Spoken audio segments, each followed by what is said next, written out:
Hi friends. अब जैसे हमने पिछली वीडियो में रिग्रेशन के बारे में पढ़ा था, लॉजिस्टिक रिग्रेशन, अब हम linear regression and multiple regression के बारे में बात करेंगे।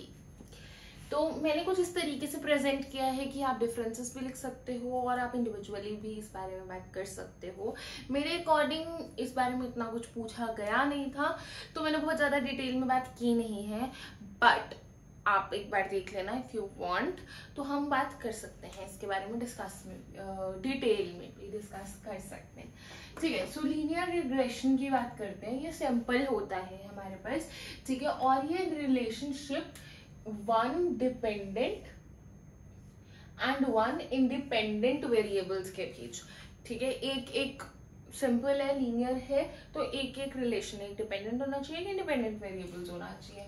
फिर ये हमारा इस्टेब्लिश करता है लीनियर रिलेशनशिप, और इसकी इक्वेशन हमने लिख दी है, जिसमें से y हमारा डिपेंडेंट वेरिएबल है, co हमारा इंटरसेप्ट है, मतलब कि वैल्यू ऑफ y, अगर x की वैल्यू 0 है तो y की वैल्यू ये होगी, कुछ ऐसे करके, ठीक है। और c1 हमारा स्लोप ऑफ लाइन है, और e हमारा एरर टर्म है, और जो ये x है वो हमारा अगेन इंडिपेंडेंट वेरिएबल है। ध्यान से देखो, एक डिपेंडेंट एक इंडिपेंडेंट, ठीक है, सिंपल टू डील है, एक ही रिलेशन होता है, ठीक है। सूटेबल फॉर वन प्रिडिक्टर, ठीक है, या prediction, less chances of overfitting, research based है, सिंपल प्रिडिक्शंस है, और कुछ इस तरीके का लीनियर ग्राफ बनता है, ठीक है। आप इसको एक्स एंड वाई के फॉर्म में कर सकते हो, और हमेशा ग्राफ ऐसा ही दिखेगा, ठीक है। अब बात करते हैं मल्टीपल रिग्रेशन की। यहां देखो, one dependent, two or more independent, one dependent and two or more independent, ठीक है। बाकी सब आप इसमें से देख सकते हो, सारी सेम टर्मिनोलॉजीज है, बट मल्टीपल टाइम्स यूज करी गई है। अब इसका एम क्या है?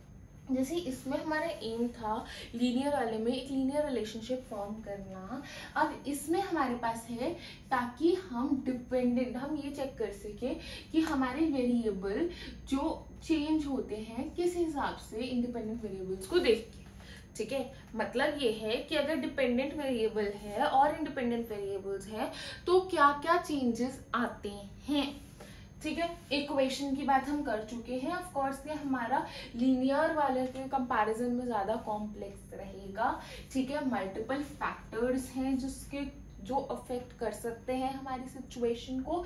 मल्टी कोलिनियरिटी हमारी यहाँ पे होती है, आप और सेम एज लीनियर रिग्रेशन, ठीक है, बट एडेड कोलिनियरिटी, ठीक है। High chances of overfitting, multiple चीजें आ रही है, हर जगह पे हम एक्स्ट्रा ट्रेनिंग भी दे सकते हैं जिसकी वजह से ओवरफिटिंग की कंडीशन आ सकती है एप्लीकेशन कॉम्प्लेक्स रिसर्च पे। अब बात करते हैं हम इन दोनों चीजों की। यहाँ पे देखोगे तो ये मोस्टली आपका 2D काइंड का ग्राफ बना रहे हैं, यहाँ पे 3D में आ जाता है, ठीक है। 3 डायमेंशनल हमारी विजुअलाइजेशंस हो जाते हैं। तो ये था डिफरेंस, ये थी एक्सप्लेनेशंस। इससे भी ज्यादा डिटेल में अगर आपको चाहिए तो प्लीज कमेंट कीजिएगा, I make a video on this. And I guess ये इतना इम्पोर्टेंट नहीं है, एटलीस्ट फॉर IQ पर्सपेक्टिव से, ठीक है। बाकी हम इसके बारे में आकाश के जब आंसर्स डिस्कस करेंगे, जो मुझे दिख रहे थे इन प्रीवियस ईयर्स, ठीक है, जब हम उनकी डिस्कशन करेंगे, अगर उसमें और भी कुछ आया तो हम ऐड ऑन कर देंगे, बट अभी के लिए ये मेरे अकॉर्डिंग बहुत ज्यादा इम्पोर्टेंट नहीं है, ठीक है गाइस। सो इसीलिए मैंने थोड़ा एक्सप्लेन किया है कि एटलीस्ट इतना पढ़ के जाना, by chance you never know, तो अगर बाय चांस ऐसा कुछ आ जाता है तो you can write it down, ठीक है। So all the best for your exams, please study hard and get good marks. Also, please don't forget to like, share and comment, and please subscribe to the channel and enjoy the videos. So please take the screenshot and bye bye.